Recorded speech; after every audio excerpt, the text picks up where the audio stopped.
अब देखिए आपको कुछ और तस्वीरें दिखा रही हूं। ये तस्वीर आप देखिए, आप हरे रंग का जो डिब्बा देख रहे हैं ये है मालगाड़ी का जिसने टक्कर मारी है। मालगाड़ी का हाल क्या हुआ ये भी आप देख लीजिए। मालगाड़ी जो कि सामान ढोने के लिए होती है उसका सामान कैसे इधर उधर बिखरा हुआ है ये आप देखिए। इसका मतलब ये है कि रफ्तार रही होगी मालगाड़ी की, फोर्सफुली ये टक्कर हुई है, तेज रफ्तार में ये टक्कर हुई है। और जब तेज दो चीजें आपस में टकराती हैं उसके बाद क्या होता है वो आप तस्वीरों में देखकर अंदाजा लगाइए। अब देखिए आपको एनिमेशन के जरिए समझाने की कोशिश करती हूं कि हादसा कैसे हुआ है। ये मालगाड़ी आप देख रहे हैं, ये मालगाड़ी का इंजन टकराया कंचनजंगा एक्सप्रेस से और 3 बोगियां क्षतिग्रस्त हुई। देखिए पीछे से उसी पटरी पर आ गया जहां पर कंचनजंगा एक्सप्रेस खड़ी हुई थी, टक्कर होती है और टक्कर के बाद एक बोगी डिरेल हो जाती है और एक बोगी जो है वो इस मालगाड़ी के इंजन के ऊपर चढ़ जाती है। 3 कुल बोगियां हैं पीछे वाली जिन पर असर हुआ है या फिर जो प्रभावित है ऐसा बताया जा रहा है।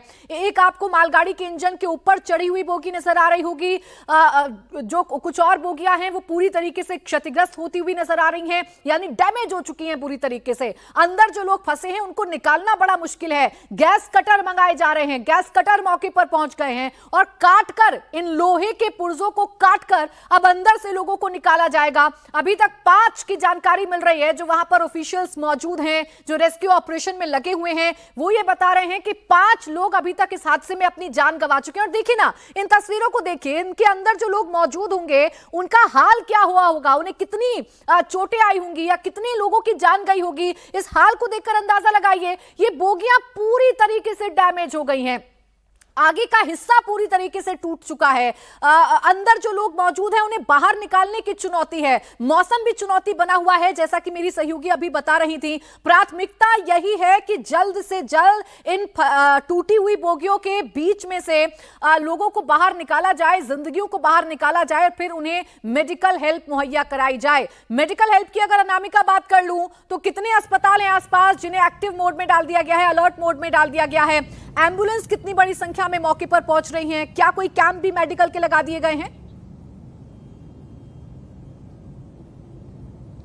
देखिए मेडिकल कैंप अभी लगाने शुरू होंगे, लेकिन जो एम्बुलेंस है वो पहुंच चुके हैं क्योंकि घायलों को वहां से निकालने की कवायद उसी समय शुरू हो चुकी थी जब ये रेल हादसा हुआ था। जो यात्री इस ट्रेन में कंचनजंगा एक्सप्रेस में आगे की बग्गियों में थे, जैसे ही हादसा वो उतरे और सबसे पहले उन्होंने जो है वो रेस्क्यू ऑपरेशन शुरू किया। उसके बाद जो बाकी अधिकारी हैं, बाकी टीम्स हैं वो मौके पे पहुंची।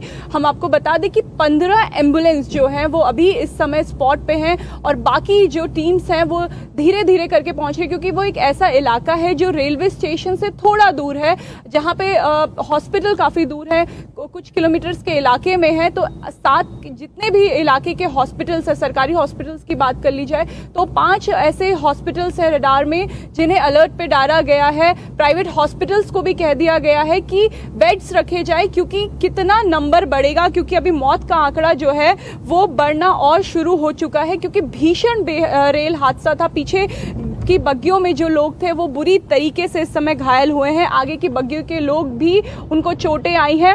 ऐसे में जो रेलवे की IRCTC की टीम है वो भी कोशिश कर रही है कि घायलों को पानी पिलाया जाए। जो फर्स्ट एड है जो तुरंत मौके पे हो सकता है उसको देने की कोशिश की जा रही है, लेकिन अभी भी रेस्क्यू ऑपरेशन में काफ़ी मुश्किलें आ रही हैं, जो NDRF और SDRF की टीम मिलके इसे आगे बढ़ा रही हैं।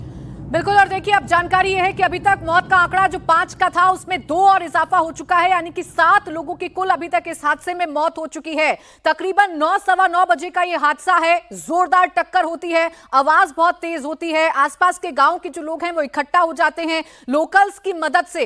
और इसी कंचनजंगा एक्सप्रेस में जो आगे की बोगियों में सवार पैसेंजर थे उनकी सूझबूझ से वक्त रहते कुछ लोगों को बाहर जरूर निकाला गया। उन्होंने अपने स्तर पर रेस्क्यू ऑपरेशन शुरू किया। जानकारी जैसे ही प्रशासनिक अमले को पहुंची, जैसे ही बार बार हम कह रहे हैं कि अभी प्राथमिकता यह है कि जो लोग अंदर फंसे हुए हैं, जो जिंदगियां अभी इन बिखरे हुए डिब्बों में बाकी हैं, इन बोगियों में बाकी हैं, उन्हें जल्द से जल्द बाहर निकाला जाए, जल्द से जल्द उन्हें इलाज मुहैया कराया जाए ताकि कम से कम हानि हो, ताकि कम से कम मौत का जो आंकड़ा है वो बढ़ पाए। लेकिन जिस तरीके की तस्वीरें हैं, जिस तरीके के भयावह हालात हैं, उसे देखकर तो ये कहना पड़ रहा है और ये वाकई में बहुत दुखद है। इन तस्वीरों को देख देखकर तो ये कहना पड़ रहा है कि हताहत होने की संख्या भी बढ़ सकती है, प्रभावित लोगों की संख्या भी बढ़ सकती है। अभी जो शुरुआती आंकड़ा सामने आया वो 25 से 30 लोगों का है जो घायल हैं, जिनको बाहर निकाल लिया गया है और अस्पताल पहुंचाया जा रहा है।